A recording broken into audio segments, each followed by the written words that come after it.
Ka një frazë që shoferët veteran e përsëritin kur shohin një kamion modern duke kaluar me dritat e tij, LED, dhe aerodinamikën e tij si anije kozmike. Është shumë i bukur, por a do të zgjas 30 vjet siç bëri imi? Dhe ajo pyetje, sa e thjesht aq edhe e thellë, përmban diferencën e madhe midis dy epokave.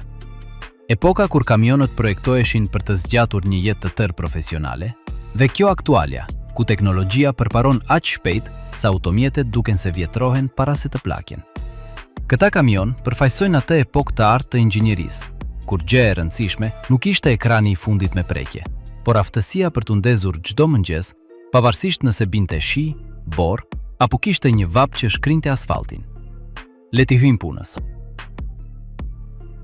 Mercedes-Benz NG 1973-1988. Numri 12. Mercedes-Benz NG 1973-1988. Kur Mercedes-Benz lansoi Neue Generation në 1973, bota e transportit evropian nuk ishte më kurrë e njëjtë. Nuk ishte thjesht një kamion i ri, ishte një deklarat parimesh. Inxhinierët nga Stuttgarti kishin vendosur që qëndrueshmëria ishte e panegociueshme. Ndërtua një kabinë që dukej si një bunker me rrota.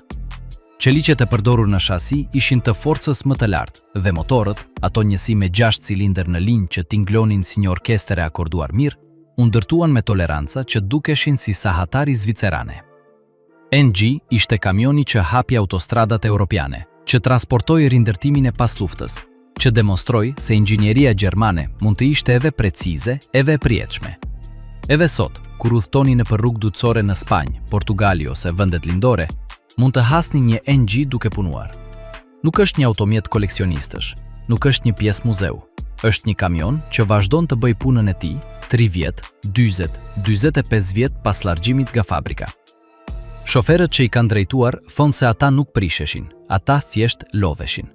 Dhe kur lodheshin, një riparim i kthente shpirtin trupit. NG nuk e kupton pensionimin, ai kupton lëvizjen përpara. Scania 143, 1987-1995. Numri 11. Scania 143, 1987-1995. Nëse ka një kamion që bëri transportuesit europian të fundit të viteve 80 dhe filimit të viteve 90 të ndërojnë, ai ishte Scania 143. Legjendar V8 i ëndrave, siç e quajtën suedezët, nuk ishte thjesht çfarëdo kamioni. Ishte një deklarat fuqie, një makinë e projektuar për ata që kishin nevojë jo vetëm të mbërinin, por të mbërinin me autoritet. Motori i tij V8 14 litërsh, 500 kuaj fuqi, ishte në atë kohë një bishe pa shpirt. Por gjëja e rëndësishme nuk ishte fuqia, por si ishte ndërtuar. Suedezët, me obsesionin e tyre për cilësinë, përdorën materiale dhe procese që garantonin një jetë të dobishme të matur në miliona kilometra, jo në qindra mijëra. Scania 143 të mirëmbajtur mirë kanë treguar se mund të kalojnë 1 milion kilometra pa pasur nevojë për një riparim madhor. Dhe ka nga ata që kanë arritur 1,5 milion, 2 milion, gjithmonë me të njëjtin ulërim të thellë që ngrinte gjakun e konkurrencës. Edhe sot, të shohësh një 143 në rrugë është një ngjarje. Silueta e tij, me atë skar karakteristike dhe atë qëndrim krenar, kërkon respekt. Kamionët modern, me gjithë teknologjinë e tyre, hapin në rrugën kur shfaqet një 143. Ata e dinë se janë para një mbreti. Një mbret i cili, edhe pse ka vite, ende ka forcën për të poshtruar çdo filestar.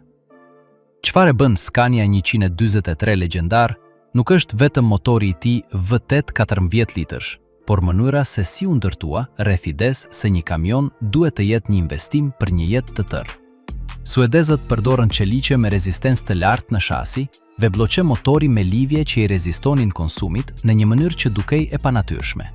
Shumë shoferë europian tregojnë të njëjtën histori. Pas 1 milion kilometrash, motori kishte ende kompresimin origjinal, pa tëm të huaj, pa zhurma shqetësuese. Dhe gjëja më mbreselënse është se kur ndonjë komponent kishte nevojë për vëmendje, thjeshtësia e dizajnit lejonte riparime të thella, pa pasur nevojë të çmontohej gjysma e kabinës. 143 ishte kamioni i parë që demonstroi se fuqia dhe jetëgjatësia mund të shkonin dorë për dore. Prandaj kur një Scania moderne kryqëzohet me një 143 të restauruar, shoferi i të riut e di se po sheh gjyshin e tij. Dhe si me të gjithë gjyshërit, respekti është automatik. Volvo F12, 1977, 1993. Numri 10. Volvo F12, 1977, 1993. Nëse dikush ju pyet se cili kamion ndërtoi Evropën moderne, përgjigjja është e qartë: Volvo F12. Gjatë më shumë se 15 viteve, ky gjigant suedez ishte shtylla kurrizore e transportit kontinental. Nga fjordet norvegjeze te autostrada gjermane, duke kaluar nëpër rrugët mallore spanjolle, F42 ishte kudo. Motori i tij 12 litrësh ishte një kryevepër e thjeshtësisë dhe robustitetit. Ai nuk kërkonte rekorde fuqie, ai kërkonte një gjë: besueshmërinë, dhe arriti atë me bollëk. Transportuesit që kishin një F40 e dinë se mund t'i besonin atij për rrugët më të vështira, për klimat më të pafavorshme, për ngarkesat më të rënda. Dhe kur vinte koha për mirëmbajtje, çdo mekanik me gjysmë truri mund ta riparonte pa pasur nevojë për kompjuter apo pajisje diagnostikuese. F42 është gjyshi që ende fiton gara. 30 vjet më vonë, shumë vazhdojnë të punojnë, jo si pjesë koleksioni, por si mjet e pune të përditshme. Në vendet lindore, në Afrikë, në Amerikën e Jugut, F42 vazhdojnë të rrotullohen, duke demonstruar se pleqëria nuk është sëmundje, kur ndërtimi është i duhur. Dhe sa herë që një kamion modern kalon pranë tij, F40 duket se buzëqesh me atë skarë katrore, sikur thotë: "Ti bëj punën tënde, unë jam ende këtu." Volvo F12 jo vetëm që ndërtoi Evropën, ai ndërtoi reputacionin e një marke. Sekreti i tij ishte në obsesionin me detajet që askush nuk i shihte. Montimet e motorit ishin të përmasave të mëdha, thurjet e tellave kishin mbrojtje shtesë, dhe boja e shasis ishte aq e trash sa që u rezistonte viteve të kripës dhe zhavorit pa u ndryshkur. Transportuesit që kishin një F40 e dinë se mund të flinin të qetë, sepse kamioni nuk do t'i linte në balt në kalimin mallor më të vështirë. Dhe kur vinte koha për ta shitur, çmimi mbeti si asnjë tjetër, sepse të gjithë e dinin se F40 nuk ishte një kamion i përdorur, ishte një mjet i provuar. Edhe sot, në rrugët dytësore të Portugalisë ose në rrugët e Ballkanit, është e mundur të shohësh këta gjigant portokali ose blu duke punuar me të njëjtin dinjitet si ditën e parë. Silueta e tij katrore dhe skara e tij prej qeliku duket se thonë: "Nuk kam nevojë të jem i bukur, kam nevojë të jem i besueshëm." Dhe vërtet, ata janë. Mack Seria R, 1965, 2005. Numri 9. Mack Seria R, 1965, 2005. 20 vjet. Kaq kohë zgjati seria Mack R në prodhim. 20 vjet pa ndryshime radikale, pa revolucione estetike, pa vjetërsim të planifikuar.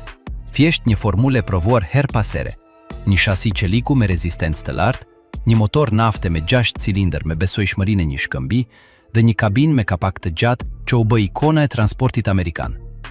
Seria R nuk ishte bukur sipas standardeve evropiane, por kishte një prani që kërkonte respekt. Ishte kamioni i atyre që punonin në miniera, në puje, në autostradat ndështetërore. Ishte kamioni i atyre që nuk mund të përbalonin dështimet, dhe nuk dështoi. Ka tregjime për seri të R që kanë kaluar 2 milion milje.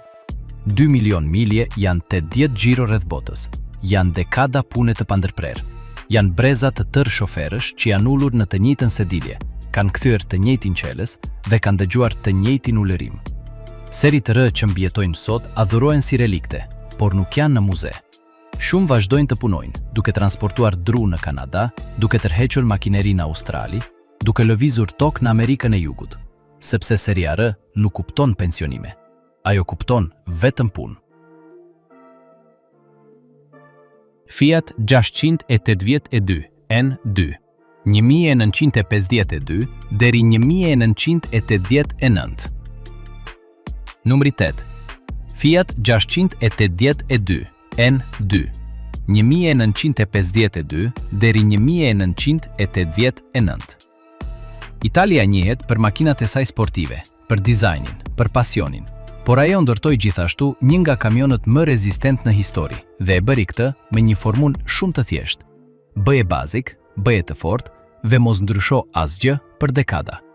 Fiat 682 N2 nuk ishte i bukur, nuk ishte i shpejt, nuk ishte teknologjik. Dizajni i tij, me mustaqet klasike të kromit në skar, dukej pothuajse miqësor. Por në atë pamje të thjesht, fshihej një makinë e aftë të rezistonte abuzimeve që asnjë inxhinier nuk i kishte parashikuar. Në Afrikë dhe Lindjen e Mesme, ku rrugët janë një sugjerim dhe ngarkesat një sfidë, 682 N2-shet ishin të mbingarkuar deri në 200% të kapacitetit të tyre nominal, dhe shasia nuk u dorëzua. Motori, i ngadalt në rrotullime, por me rrotullues bujar, mund të punonte me lëndë djegëse të cilësisë së dyshimt, me përzierje që do të kishin vrarë çdo motor modern në pak orë. Provimi u zgjat për më shumë se 30 vjet, një hapësirë kohe që në industrinë e automobilave është pothuajse një prijetësi. Dhe gjatë gjitha atyre viteve, dizajni bazë mezi ndryshoi, sepse nuk ishte e nevojshme. 682 N2 ishte spartan, i parehatshëm, i zhurmshëm, por ishte mekanikisht i pathieshëm. Një mjet i bërë për të zgjatur më shumë se brezi që e bleu atë. Dhe në shumë koshe të planetit, edhe sot, ai vazhdon ta bëjë këtë. Kenworth W900 1961 e sotmja, por klasikët janë ata nga vitet 70-90. Numri 7. Kenworth W900 1961 e sotmja, por klasikët janë ata nga vitet 70-90. Nëse ekziston një kamion që përfaqëson ëndrrën amerikane mbi rrota, ai është Kenworth W900. Silueta e tij, me atë kapak të pafund që duket se nuk mbaron kurrë, njihet në mbar botën si ikona e transportit të rënd amerikan. Por pas asaj estetike legjendare, fshihet një makinë ndërtuar me një filozofi shumë të thjeshtë. Bëje të fortë, bëje të qëndrueshëm, bëje për gjithmonë. W900 ndërtohet në një mënyrë gjysmë artizanale edhe sot. Punëtorët e Kenworth i kushtojnë orë të tëra rregullimit, salltimit dhe montimit të çdo njësie me një nivel detajesh që kufizohet me obsesionin. Motorët që monton, Cummins ose Caterpillar në epokat e tyre të arta, janë legjenda në vete. Ka tregjime për W900 që kanë grumbulluar më shumë se 2 milion milje, që kanë kaluar Shtetet e Bashkuara qindra herë, që kanë punuar në miniera, në puje, në autostradat ndërshtetërore, dhe që edhe sot, pas dekadash, mbeten në rrugë. Shembujt nga vitet 70 dhe 80, klasikët e vërtet, janë veçanërisht të lakmuar. Jo vetëm për vlerën e tyre historike, por sepse përfaqësojnë një epokë ku cilësia ishte e panegociueshme, ku çdo bulon shtrëngohej me sigurinë se do të zgjaste. Shoferët që ulen në timonin e një W900 klasike e dinë se po ngasin një pjesë të historisë, por gjithashtu e dinë se mund t'i besojnë asaj. Sepse W900 nuk u projektua për të bërë përshtypje në sallonet e shitjes, u projektua për të bërë përshtypje në kilometrin 1 milion. Dhe kur një modern kryqëzohet me të, e vetmja gjë që mund të bëj është të hap rrugën dhe të admiroj. Deri këtu kemi parë makina mbreselense, kamion klasik që tashmë po shtrojnë shumë kamion modern, por ata që vinë janë elita e elitës. Janë ata që janë testuar në lufta, në shkretira, në rrethin arktik. Janë ata që shoferët veteran i kujtojnë me lot në sy sepse e dinë që gjëra të tilla nuk bëhen më. Dhe numri 1 është aq i pathieshëm sa që ndoshta do të rrotullohet ende kur kamionët elektrik të sotëm të jenë beturina metalike. Magirus Deutz 232 vitet 70-80. Numri 6. Magirus Deutz 232 vitet 70-80. Gjermania është e famshme për precizionin e saj, për obsesionin e saj me detajet, për inxhinierinë e saj të përsosur. Por në vitet 70, Magirus Deutz vendosi të ndiqte një rrugë rrënjësisht të ndryshme nga ajo e konkurrentëve të saj. Ndërsa të gjithë po komplikonin veten me sisteme ftojeje me lëng, radiator, zor dhe pompa uji që mund të dështonin, ata thanë, po sikur ta thjeshtojmë. Kështu lindi Magirus Deutz 232, një kamion me një motor të ftohur me ajër, pa ujë, pa radiator, pa antifriz, asgjë që mund të ngrinte në dimër apo të vallonte në verë. Motori, një V6 ose V8 varësisht nga versioni, ishte i rrethuar nga ajri dhe asgjë tjetër.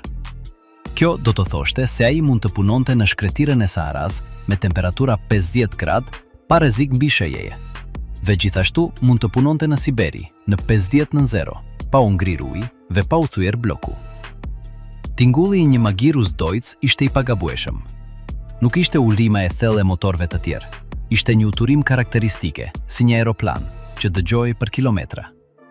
Shoferët e quajtën kamioni që nuk ka nevojë të pijë. Dhe vërtet, nuk ishte nevojë për ujë për të mbijetuar. Thjeshtësia e tij ishte virtyti i tij më i madh. Më pak pjesë do të thoshin më pak gjëra që mund të prisheshin. Dhe kur diçka prishej, riparimet ishin të thjeshta, në mundësitë e çdo mekaniku me gjysmë truri. Sot, gjetja e një Magirus Deutz 232 në punë është një rallësi. Por ata që mbijetojnë, vazhdojnë të punojnë, kryesisht në vende ku temperaturat ekstreme janë buka e përditshme. Dhe sa herë që njëri ndizet, ajo uturim karakteristike u kujton të gjithë të pranishmëve se ka pasur një epokë ku inxhinieria nuk ishte frikë të ishte ndryshe. Tatra 815, 1983 e sotnja. Numri 5. Tatra 815, 1983 e sotnja. Nëse ka një kamion që duket i projektuar në një planet tjetër, ai është Tatra 815. Çekët, me mendjen e tyre gjeniale dhe traditën industriale, krijuan diçka që nuk duket si asgjë që keni parë. Shasia e tij nuk është e bërë prej shinash si ato perëndimore, është një tub qendror, një shtull kurrizore që kalon nëpër të gjithë automjetin dhe mbron transmisionin brenda. Nga ai tub dalin akse luhatëse të pavarura që lejojnë çdo rrotë të lëviz lart e poshtë pa ndikuar te të tjerat. Kjo do të thotë se Tatra mund të lundrojë në terrene që do të linin çdo kamion tjetër të rrëshqiste në aksin e tij. Shkëmbinj, rër, balt, bor, Tatra i kalon të gjitha me lehtësi tronditse. Dhe mbi të gjitha, ai mbart një motor V8 të ftohur me ajër, si Magirus, por me një personalitet edhe më të theksuar. Kamionistët çek kanë një thënie: Tatra nuk prishet, ajo konsumohet. Dhe është fjalë për fjalë vërtet. Këta kamion grumbulojnë miliona kilometra në kushtet më të këqija të mundshme, dhe kur më në fund kanë nevojë për mirëmbajtje, nuk është sepse një pjesë ka dështuar, por sepse përdorimi i vazhdueshëm ka arritur kufirin natyror të materialit. Ju e riparoni atë dhe ai vazhdon. Fillimisht i projektuar për ushtrinë dhe për aplikime ekstreme, Tatra 815 ka vërtetuar vlerën e saj në shtrirjet e Siberisë, në minierat e hapura, në rrugët e pamundura të Uraleve. Kur një kamion modern ngec në balt, Tatra kalon pranë tij, e shikon me përbuzje dhe ecën përpara. Nuk ka asnjë lëshim estetik, nuk ka luks, nuk ka teknologji të tepërt. Ka vetëm një gjë, një vullnet të hekurt për të ecur përpara.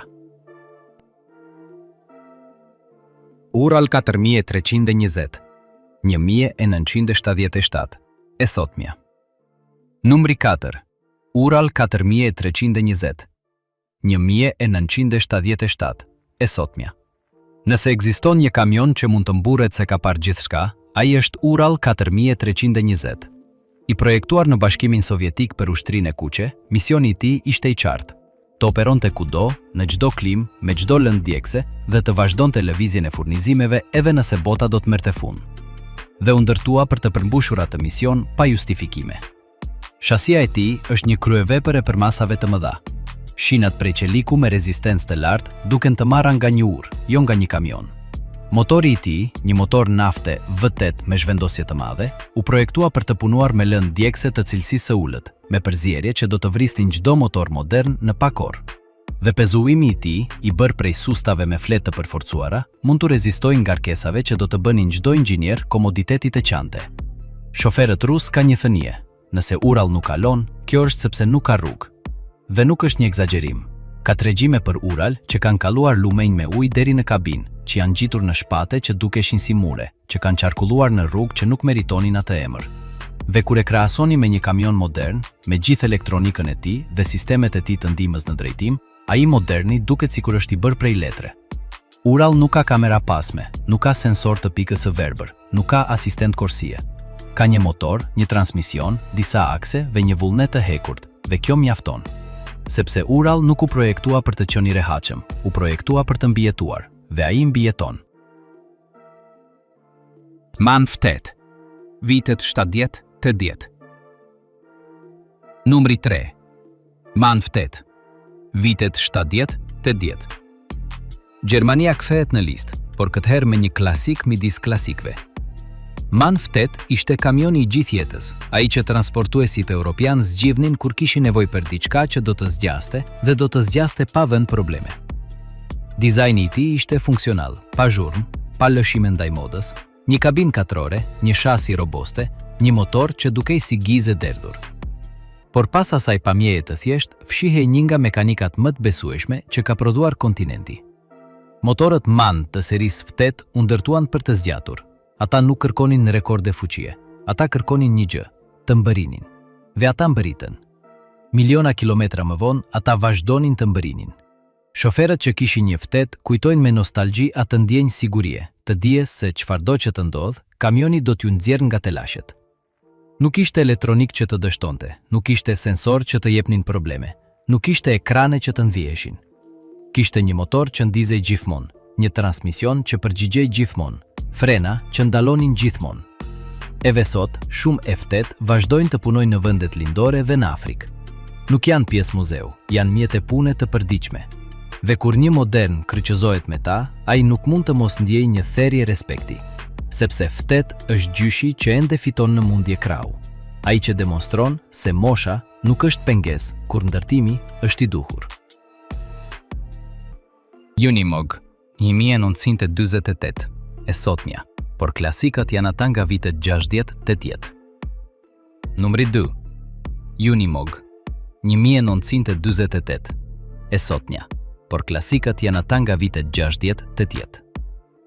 Të thuash Unimog do të thot shkatësi, do të thot rezistencë, do të thot legjend. Kjo automjet, i lindur në Gjermaninë pas luftës si një traktor bujësor shumë funksional, shpejt demonstroi se mund të ishte shumë më tepër. Shasia e tij fleksibël, me shina që mund të përdridhen pa u thyer, e lejon atë të përshtatet me terrene që çdo automjet tjetër do t'i konsideronte të pamundura. Sistemi i tij marrjes së fuqisë, përpara, brapa dhe në qendër, e lejon atë të lidhet me qindra vegla të ndryshme: korse, bor pastruese, fshirëse, pajisje shpimi, vinca e shumë të tjera. Por ajo që e bën Unimog vërtet të veçantë është rezistenca e tij mekanike. Modelet klasike, ato nga vitet 60 deri në 80, janë më të kërkuarit nga koleksionistët dhe gjithashtu nga ata që kanë nevojë për një mjet pune të besueshëm. Ka Unimog duke punuar në Alpë, duke pastruar rrugët pas ortekve. Ka Unimog në xhungllën e Amazonës, duke hapur rrugë ku nuk ka. Ka Unimog në shkretirat e Afrikës, duke transportuar pajisje për eksplorimin e naftës. Ka Unimog në rrethin arktik, duke dhënë mbështetje për stacionet shkencore. Të gjitha ata punojnë në kushte ekstreme, me temperatura që variojnë nga 50 gradë nën zero në 50 mbi zero, dhe të gjithë vazhdojnë të funksionojnë. Makinat moderne 4x4, me gjithë teknologjinë e tyre dhe sistemet e tyre elektronike të tërheqjes, zbehen pranë tij. Sepse Unimog nuk ka nevojë për elektronik për të ditur se ku t'i vendos rrotat. Ai e di këtë, sepse është i ndërtuar për këtë. Sepse çdo pjesë, çdo kënd, çdo bulon është menduar vetëm për një gjë: të vazhdojë të ecë përpara, me çfarëdo kostoje. Mbreti i padiskutueshëm. Zill 130, Rusi 1964, 1994. Numri 1.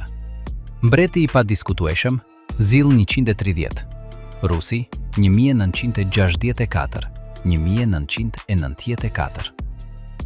Nuk mund të jetë asnjë tjetër. Nuk ka debat, nuk ka diskutim, nuk ka vend të dytë që i afrohet. Kur flasim për patyeshmërinë, kur kërkojmë automjetin që përfaqëson më së miri idenë se e thjeshta është e përjetshme, mendja nuk nguron për asnjë sekond. Është Zill 130. I projektuar në Bashkimin Sovjetik në 1964, Zill 130 lindi me një filozofi shumë të qartë, që çdo fshatar, çdo ushtar, çdo person me minimum njohurish mekanike mund ta riparojë atë në mes të asgjëkundit me mjete bazë, dhe arriti atë në një mënyrë që asnjë markë tjetër nuk ka arritur ta barazojë. Motori i tij, një motor benzine V8 në versionet e para, pastaj nafte, ishte aq i thjeshtë sa dukej si një lodër mekano. Mund ta çmontoni tërësisht me një grup qelësash dhe pak durim. Pjesët e tij ishin të mëdha, robuste, të projektuara për të mos u tuer. Dhe nëse ndonjë prishej, çdo punishte në planet mund të prodhonte një kopje ose të përshtaste një të ngjashme. Shasia e tij, e bërë prej shinash qeliku me rezistencë të lartë, u rezistojnë mbi ngarkesave brutale pa u dridhur. Në Bashkimin Sovjetik, ku rrugët ishin një temë në pritje dhe distancat ishin të pamas, ZIL-130 ishte shtylla kurrizore e transportit. Nga rrugët e Moskës te shtrirjet e Siberis, duke kaluar në përshkretirat e Azisë Qendrore, ZIL ishte kudo. Nuk ishte lukse, nuk ishte elektronik, nuk ishte asgjë që mund të prishej. Kishte një motor, një transmision, 4 rrota dhe një vullnet të hekurt për të ecur përpara. Shoferët tregonin tregjime pothuajse mitologjike për të. Ata thoshin se mund ta lije të braktisur në një pyll për 5 vjet, të ktheheshe, t'i hivje benzinë të re dhe ai do të ndizej. Ata thoshin se nëse binte në një lum, e nxirje jashtë, i ndëroje vajin dhe ai vazhdonte. Ata thoshin se kishte ZIL e që kishin marrë goditje nga prethat, që kishin humbur rrota, që kishin punuar me gjys motori dhe që kishin bëritur në destinacionin e tyre. Dhe gjëja më e pabesueshme është se shumë nga ato tregjime janë të vërteta. Ende sot, dekada pasi prodhimi pushoi, ka ZIL-130 duke punuar në zonat më të largëta të Rusisë, në vendet e ish BRSS, në Afrikë, në Azi. Nuk janë pjesë muzeu, nuk janë automjete koleksionistësh. Janë mjete pune që refuzojnë të vdesin. ZIL-130 nuk është një kamion. Është një monument i ides se inxhinieria e vërtet nuk është ajo që i komplikon gjërat më shumë, por ajo që i thjeshton ato derisa t'i bëjë të prijetshme. Dhe për këtë arsye, ai po shtëron çdo modern. Sepse ndërsa kamionët e sotëm kanë nevojë për punishte të specializuara, skaner diagnostikues dhe teknik me trajnime specifike për të riparuar një defekt të thjeshtë, ZIL i ka nevojë për një mekanik me dëshirë dhe një palë mjete. Dhe kjo, në një botë gjithnjë më të komplikuar, në një botë ku teknologjia përparon aq shpejt sa automjetet vjetrohen para se të plaken, është luksi më i madh që ekziston. ZIL-130 është mbreti i padiskutueshëm.